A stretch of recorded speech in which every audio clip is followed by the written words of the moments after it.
Bom dia, boa tarde, boa noite, boa madrugada. Vamos fechar nosso mercado de capitais, ok? Nota promissória, conhecido também como Commercial Papers. O que são notas promissórias? Nota promissória ou Commercial Paper é um título de crédito que representa uma promessa de pagamento do emissor, devedor, a determinado favorecido ou beneficiário credor, de certo valor em certa data. É um documento negociável representativo de uma dívida ou direito a receber. Podem ser emitidas como simples promessa de pagamento de uma dívida ou como garantia de contratos de empréstimo, mas são também utilizadas para captação de recursos financeiros pelas empresas. Então vamos fazer o seguinte, o que são notas promissórias ou commercial papers, tá? Também é um título de crédito, como a debênture, ok? Então vamos já fazer um quadrinho aqui, para a gente poder comparar ela com debênture, que é onde gera as dúvidas, Um quadrinho, comparação. Debênture e commercial papers.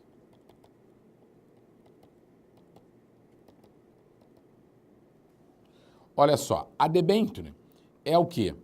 Um título de dívida. Título de dívida ou título de crédito. Mesma coisa. A nota promissória também. Título de dívida ou crédito.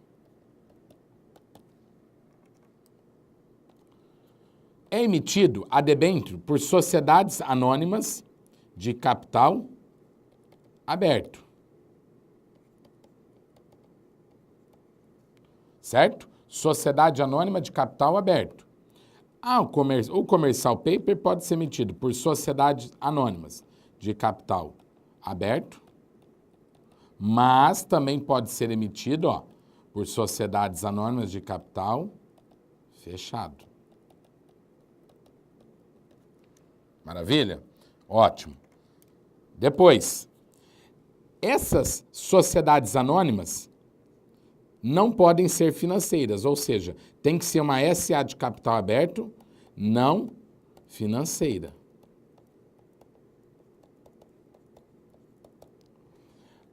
Já o commercial paper também. A SA de capital aberto é uma SA não financeira. Então, instituições financeiras não podem emitir nem debênture, nem commercial paper, ok? Não pode, né? Então, vamos já colocar aqui, vedado a emissão por instituição financeira. Vedado a emissão por instituição financeira. Ok? Tem exceção? Tem somente nas debêntures, exceção.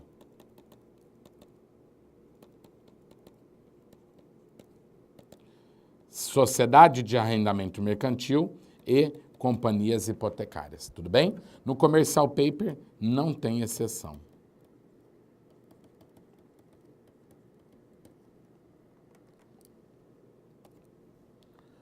A debênture pode ser feita uma oferta direta ou pública.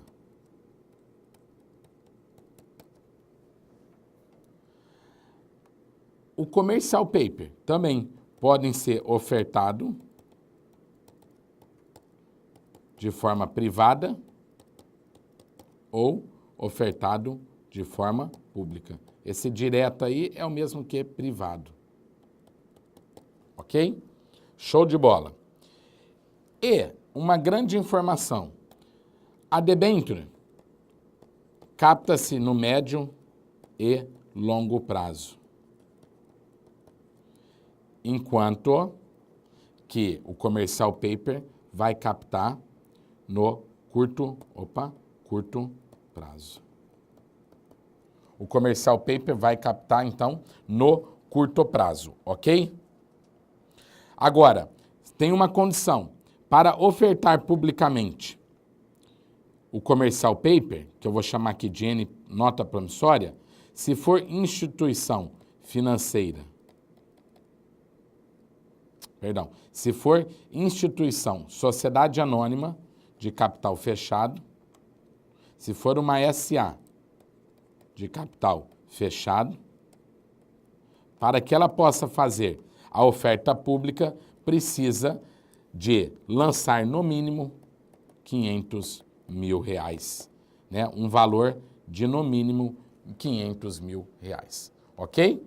Olha lá, a emissão são emitidos por sociedades anônimas não financeiras, então o commercial paper também emitido por sociedades anônimas não financeiras, é proibido em instituição financeira, não tem exceção. E quanto aos prazos, só para a gente fechar aqui o nosso desenho, quanto aos prazos, ó, na debênture, prazo mínimo, 360 dias. Não há prazo máximo.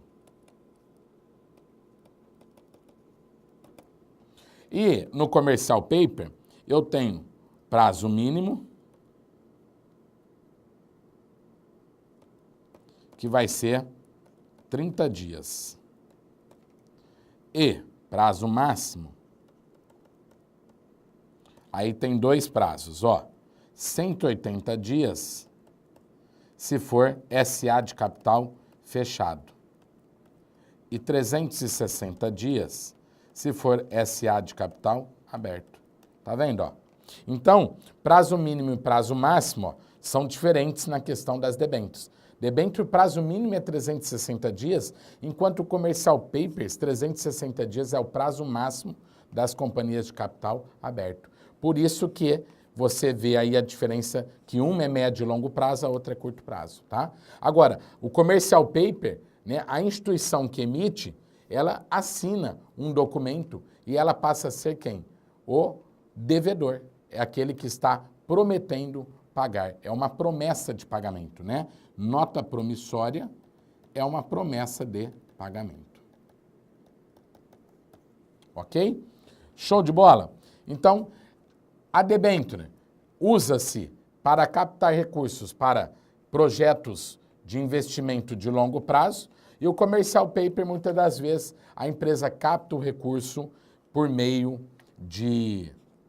para suprir deficiências de curto prazo no capital de giro da empresa, né? A debênture também serve para alongamento da dívida, alongamento do passivo, ou seja, eu capto no longo prazo, eu alongo minha dívida, eu mato aquelas dívidas pequenininhas de curto prazo e alongo a minha dívida. A nota promissória de curto prazo, geralmente é para suprir necessidades momentâneas de capital de giro.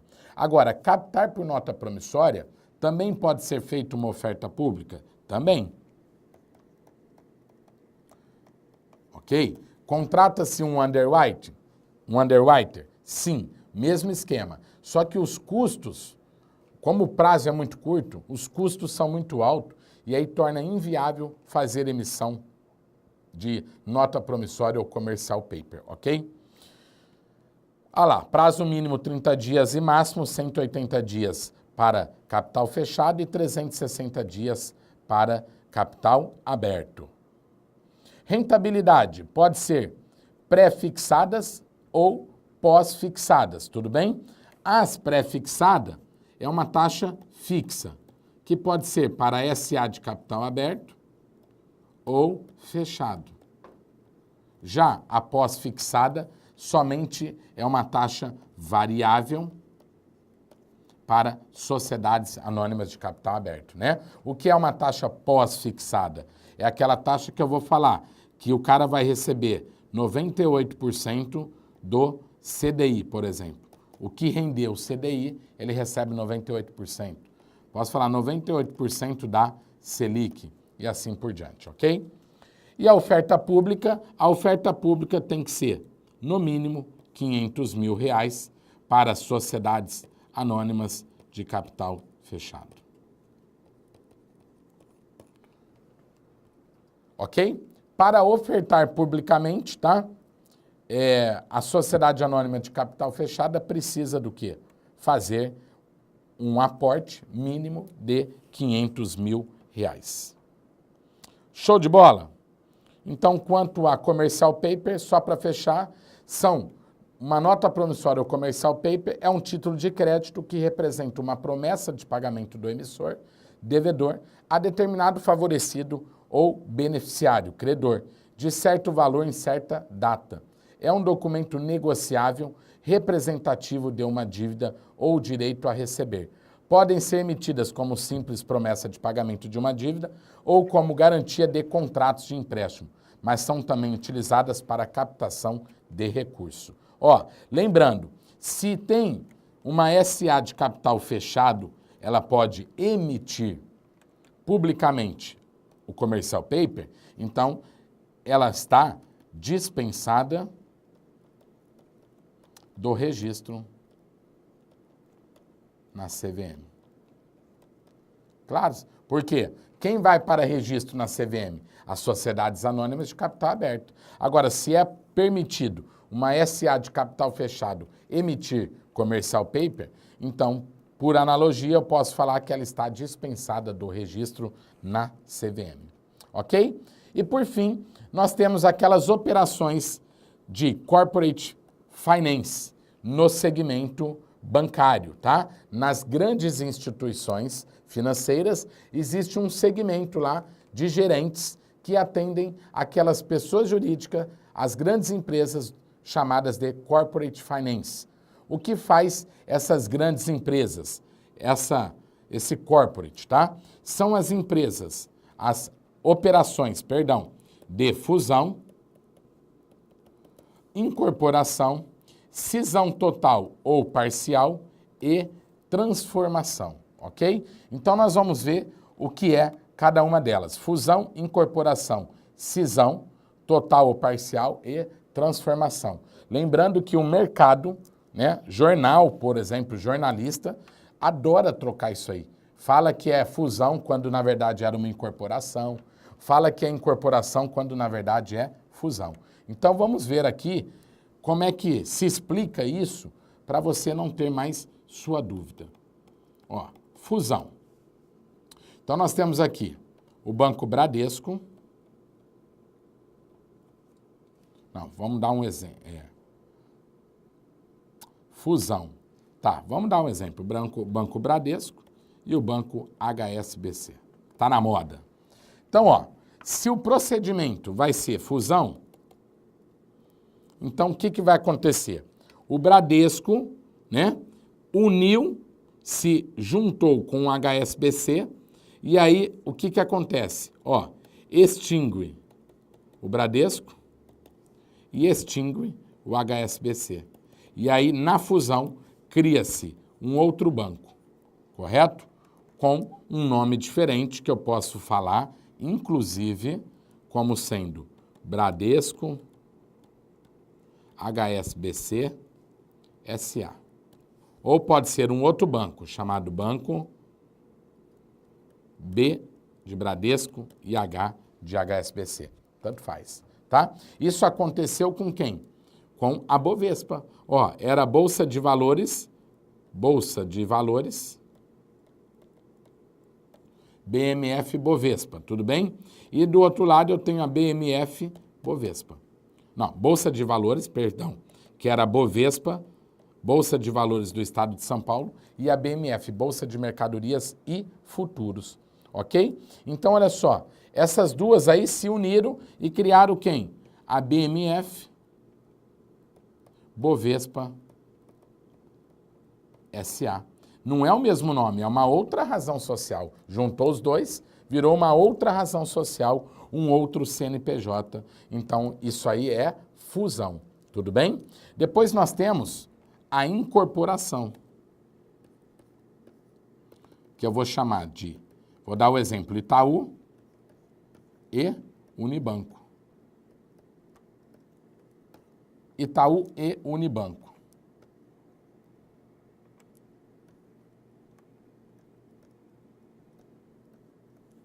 Pronto. A operação chama-se agora incorporação. Isso realmente o que aconteceu? O Itaú incorporou quem? O Unibanco. Então, continua existindo o Itaú e extingue apenas o Unibanco. Então, o que aconteceu? Nós temos agora um banco chamado Itaú. Não confundem, no começo era Itaú, Unibanco, mas esse nome Unibanco era só fantasia, só para o cliente do Unibanco, ele não... Porque assim, ó, igual aconteceu, por exemplo, Banespa e Santander. O Banespa foi vendido para o Santander, o Santander comprou o Banespa, incorporou. Então, só que no começo usava-se o nome Santander Banespa S.A., mas na verdade isso dava a impressão que era uma fusão, porque era um nome de um terceiro banco. E não foi. O Santander continua existindo. A nomenclatura Santander Banespa é porque os clientes eram apaixonados pelo banco Banespa. E para eles não sentirem esse momento de migração de um banco para o outro, então usa-se o nome no intuito de continuar passando para aquele cliente uma identidade. Entendeu? Então virou o quê? Itaú, Banespa, Santander Banespa S.A. Passa o tempo, já desapareceu, porque as pessoas não lembram mais do Banespa. Mesma coisa, no começo era Itaú, Unibanco, agora é só Itaú. Então, o Unibanco, ó, tá aqui dentro, foi incorporado. Isso é incorporação. Depois nós temos quem? A cisão. Que pode ser total, e nós temos a cisão parcial. Então, vamos lá. Cisão total, ó. Vamos imaginar aqui um banco Itaú e vai fazer uma cisão total. O que é a cisão total? Olha, todos os acionistas, né, diretores do Itaú, fecha a empresa, vende suas ações e com o dinheiro do Itaú, desmonta o Itaú e cria-se um outro banco, o Banco IT. Pronto, houve uma cisão total. Desmancha o Itaú, cria um outro banco chamado Banco Itaú, mas com recursos do próprio Banco Itaú. A própria diretoria, os próprios acionistas e assim por diante. Cisão total. Isso acontece muito na nossa... Nós podemos falar cisão total, aquela empresa que está devendo no mercado, fecha as portas e abre uma outra com o nome do filho, da esposa. Cisão total. Partiu daí, né? E nós temos a cisão parcial. No caso, a cisão parcial, mesma coisa. O Itaú, ok? Só que agora o que ele faz? Ele pega apenas um pedaço dele, ó. Esse um pedaço dele aqui, que eu pintei de verde, sai do Itaú e vira quem? Um outro banco, que eu vou chamar de Banco CD. Tá, ó, cisão parcial. Tirei um pedaço do Itaú, não existe mais esse Itaú, essa partezinha. E aí cria uma outra empresa, com outro CNPJ, dessa parte aqui. Por isso que chama cisão parcial. Ok? E por fim, nós temos a transformação. O que é a transformação? É quando eu mudo o tipo societário. Tipo societário. Ou a denominação. Ou a denominação. Então, por exemplo, era uma empresa limitada que foi transformada em SA. Isso aí é transformação. Ou também posso mudar o tipo societário, né? Era uma SA escrito assim, ó, Companhia de Bebidas BR, SA. E eu fiz o quê? Uma Bebidas BR, não, era Companhias de Bebida BR, desculpa, tira o SA daqui do final. E agora você monta assim, ó, Bebidas BR SA. Pronto. Aí, virou o quê? Uma transformação. Transformei o tipo societário e transformei o quê? A denominação. Ok? Então, com isso, fechamos aí nosso tópico de mercados de capitais, ok? Veremos no próximo tópico, módulo 3, produtos bancários. Fechamos aí toda a parte de capitais. Vimos as diferenças de sociedade anônima, de capital aberto e capital fechado, né? O que são valores imobiliários, como que é feita a oferta pública, os tipos de oferta que nós temos, né? Como é que funciona o mercado à vista de ações, né? O pregão, horário de funcionamento, e vimos os valores imobiliários, ações, debêntures e commercial papers, tudo bem? Além de bônus de subscrição e partes beneficiárias, né? Digo aí, um tiquinho a mais do que geralmente Banco do Brasil costuma cobrar, mas é claro que as bancas estão cada vez mais exigindo os detalhes, ok? Obrigado, nos vemos na próxima aula, fiquem com Deus, até já.